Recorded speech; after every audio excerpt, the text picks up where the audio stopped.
አሰላሙ አለይኩም ወራህመቱላሂ ወበረካቱ። ያ ጀማ እንዴት ናችሁ? ዛሬ ለየት ባለ ቪዲዮ ነው የመጣሁት። ሪአክሽን አይደለም። አስተውላችሁ ከሆነ ሶሻል ሚዲያ ላይ የሆነ ያለው ነገር ወላሂ በጣም ነው የሚያሳፍረው። ይሄማ ማሻአላህ የሱና አንበሳ ነው የተውሂድ አንበሳ ነው እያላችሁ የምታሞግሱት ሰው በአንድ ጀንበር ሌላ ሰው ሆኖ ልታገኙት ትችላላችሁ። ሰሞኑን ሶሻል ሚዲያ ላይ እያየነው ያለነው ነገር ይሄንን ነው። ዛሬ የምታደንቁት ወይም ደግሞ ዛሬ ማሻአላህ የምትሉት ሰው ነገ ሌላ ሰው ይሆናል። ቆይ ምንድነው እየተፈጠረ ያለው? ያስኮ መንገድ አላዋጣለህ ነው ወይስ ያስኮ መንገድ ገንዘብ አላስገኝልህ አለ ነው?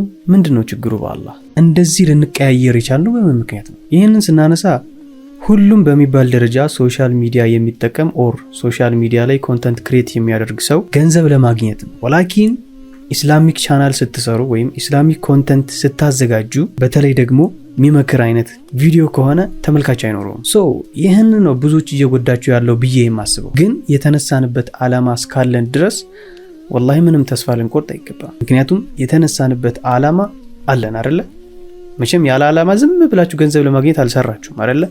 ገንዘብ ለማግኘት ቢሆንም በጎን ግን ዲናችሁን ለማስተማር ነው አይደለ? አሉ ብዙ ወጣቶች አሉ በቃ ማይሆን መንገድ ውስጥ የገቡ አጀማመራቸው ማሻአላህ ሆኖ መጨረሻቸው የሚደብር ማለት ነው። ዛሬ ላይ ሲናገሩት የነበሩትን ወይም ደግሞ ዛሬ ላይ ሲጠየፉት የነበሩትን ተግባር ሲፈጽሙት ታያላችሁ። ነብያችን ሰለላሁ ዐለይሂ ወሰለም ወንድ ሆኖ በሴት መመሳሰልን ረግመዋል እያለ ሲያስተምርህ ቆይቶ ነገ ጧት ቀሚስ ለብሶ ሊመጣ ይችላል። ወላሂ ይህንን ነገር እኔም በአይኔ ስላየሁት ነው።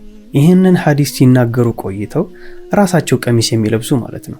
አውዙ ቢላህ። ገንዘብን ለማግኘት እንደዚህ ዲናችንን መረማመጃ ማድረጋችን ግን ወላሂ ምንም ደስ አይልም። አላህ የሰጠንን አልሐምዱሊላህ ብለን ያንን ለማሳደግ በዛው በዲናችን መስመር ባዘዘን በታዘዝነው መስመር ነው መሄድ ያለብን እንጂ የተሻለ ለማግኘት ብለን ዲናችንን ወይም ሃይማኖታችንን መረማመጃ ልናደርገው አይገባም። እኔ ወላሂ በጣም ስለሚቆጨ ነው ይሄ ነገር። አጀማመራቸው ወላሂ ማሻአላህ እየተባሉ ነው ያሉት፣ ነገር ግን ቅሪር ብለው ሌላ ሰው ሆኖ ይመጣሉ በሌላ ቪዲዮ። ስም ብጠቅስ እዚህ ጋር ብዙዎቻችሁ ታውቋቸዋላችሁ። ወላኪን እዚህ ጋር መጥቀሱ አስፈላጊ አይደለም። ግን እያደረጉ ያሉትን ነገር ራሳቸው ስለሚያውቁ ይህ የኔ ንግግር ምናልባት የሚያስታውሳቸው ከሆነ ያሉበትን መንገድ አስታውሰው የሚመለሱ የሚያደርጋቸው ከሆነ ብዬ ነው እየሞከርኩ ያለሁት። ያጀማ ሁላችሁም ይህንን ቪዲዮ በደንብ ሼር አድርጉት። እኔ ሶሻል ሚዲያ ላይ ለ6 ዓመት ያህል ቆይቻለሁ። 6 ዓመት ቀላል አይደለም ያጀማ። ነገር ግን እዚህ 6 ዓመት ውስጥ ምንም አይነት የገንዘብ ለውጥ አላገኘሁም። አይ ነው ይሄ ውሸት ምናምን ሊመስል ይችላል። 6 ዓመት ሁሉ ሶሻል ሚዲያ ላይ ሰርቼ ሀብታም የሆንኩ የሚመስላችሁ ብዙ ሰዎች አላችሁ። ነገር ግን እውነታው አይደለም። ሁላችሁም እንደምታውቁት እኔ የቤኒሻንጉል ልጅ ነኝ። አዲስ አበባ ከመጣሁኝ 1 ዓመት ከምናምን ወር ሆኖኛል። ነገር ግን አዲስ አበባ ከመጣሁ በኋላ የተወሰኑ ኦንላይን ስራዎችን ቪዲዮ ኤዲተር ነኝ እንደምታውቁት። በዛ ስራ የተወሰኑ ክላይንቶች ነበሩኝ። በደንብ እየሰራሁ አሪፍ ገንዘብ እያገኘሁ ነበር። ወላኪን የሆነ ሰዓት ያው ተበለሻሸ ሁሉም ነገርና አሁን ላይ ምንም ስራ የለኝም። እሱን ኢንሻአላህ በቭሎግ ቻናሌ በደንብ ግልጽ አድርጌ እነግራችኋለሁ። ነገር ግን አሁን የመጣሁበት ጉዳይ 6 ዓመት ሙሉ እዚህ ሶሻል ሚዲያ ላይ ሲሰራ አንድም ቀን ገንዘብ ለማግኘት ብዬ ዲኔን ወይም ሃይማኖቴን መረማመጃ አድርጌው አላውቅም። ወላሂ ይህን ካስተዋላችሁ ትልቅ ትምህርት ሊሆናችሁ ይገባል። እኔ እዚህ ጋር ራሴን እየሰቀልኩ አይደለም። ብዙ እኔን መሰል ጓደኞች አሉ፣ ምርጥ ኡስታዞች፣ ሼኾች ማለት ነው። ሶሻል ሚዲያ ላይ የሚሆን ነገር ነው የሚሰሩት። ነገር ግን ዲናቸው መረማመጃ ከሚያደርጉት ይልቅ ወላሂ ሶሻል ሚዲያን ትተው መውጣትን የሚመርጡ ብዙ ወንድሞች አሉ። በዚሁ በሶሻል ሚዲያ የተዋወቅኳቸው ማለት ነው። ግን ደግሞ አንዳንዶች ወላሂ በጣም በሚያሳዝን መልኩ ዲናቸውን መረማመጃ ነው የሚያደርጉት።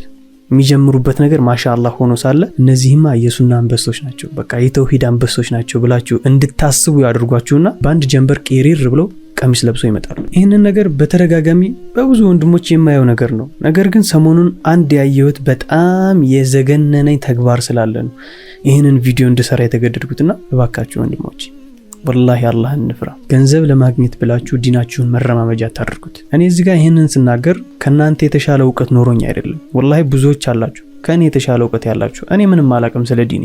አንድ የወጣቶችና የዲኑ ነገር የሚያሳስበው ተራ ጃሂል ወጣት ነኝ። ብዙዎቻችሁ እንደዚህ አይነት መሰል ነገሮችን ስናገር እኔ ያወቅኩኝ ትልቅ ሼህ ዳኢ ምናምን መስላችኋለሁ። አይደለሁም። ከናንተ የተሻለ ዕውቀት ኖሮኝ አይደለም እዚህ የተገኘሁት ወይም ይሄንን ነገር እየተናገርኩ ያለሁት። አትሊስት በእኔ ንግግር የሆነ ሰው የሚመለስ ካለ የሆነ ሰው የሚመከር ካለ በሚል ነው እየሞከርኩ ያለሁት። እዚህ ጋር እንድታስተውሉኝ የምፈልገው ነገር ይሄንን ነው። እኔ ከናንተ የተሻለ አውቄ አይደለም።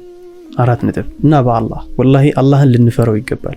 ሁላችንም ቀጥ ብለን ዲናችን ላይ ነው መሆን ያለብን። አጀማመራችን ማሻአላህ ሆኖ መጨረሻችን አዑዙ ቢላህ እንዲባልባችሁ አታድርጉ። መስራት ያለባችሁን ነገር ስሩ። አላህ ያግዛችሁ። ወላኪን ዲናችሁ በማይፈቅደው መንገድ አትበሳበሱ፣ አትሽለጥለጡ። በዚሁም ተቃራኒ ደግሞ አጀማመራቸውም አሁን ላይ ያሉበት ሁኔታም ደግሞ የሆነ የማይመች ደስ የማይል ሰዎች አሉ ሁላችንም እንደምናውቃቸው። ግን እናንተም ብትሆኑ አላህን ልትፈሩ ይገባል። ሙስሊም እስከሆናችሁ ድረስ ኢስላሚክ የሆነን ኮንተንት ነው ልታዘጋጁ የሚገባው። ካልቻላችሁ ከሶሻል ሚዲያ ውጡ። ወላሂ በእናንተ ምክንያት ብዙ ህፃናቶች፣ ብዙ ታዳጊዎች መንገድ እየሳቱ ነው ያሉት። ቢያንስ የእናንተ መንገድ የሚያሳስባችሁ ከሆነ የእነሱ ግን ሊያሳስባችሁ ይገባል። በቅርብ ምን እንደተባልኩ ታውቃላችሁ? አንተ እኮ ወላሂ 6 ዓመት ሰርተህ እንደዚህ የሚገባ ሰው አልነበርክም። ወላሂ ለአዚም የምሬን ነው የምላችሁ። ዝም ብለህ ሰራ አድርግና በኋላ ትወብታለህ ተብያለሁ። ወላሂ የምሬን ነው። ይህ ንግግር እጅግ በጣም ፈታኝ ነው፣ በጣም ሲበዛ። አሁን ላይ ገንዘብ ሊያስገኝልህ የሚችልን ነገር ስራና በኋላ ላይ ግን ትወብታለህ። አስቡት፣ ያ የተባለውን ነገር እየሰራሁ ገንዘብ እያገኘሁ በዛ ላይ ህይወቴ ቢያልፍ። አጀማመራችሁ ሳይሆን መጨረሻችሁ ነው አላህ ጋር የሚያሳምርላችሁ። ስለዚህ አሁን ላይ ያላችሁበትን ነገር ቆም ብላችሁ አስቡበትና ምን ላይ ነው ያለሁት የሚለውን ነገር በደንብ አስተንትኑት። ያኔ በደንብ መረዳት ትችላላችሁ። ይህንን ቪዲዮ ያዘጋጀሁት ሶሻል ሚዲያ ላይ ላላችሁ ወንድሞቼ ነው። አይኑ ሴቶችም አላችሁ፣ እናንተ ያው ለይቶላችኋል። ውጡ፣ ከሶሻል ሚዲያው ውጡ።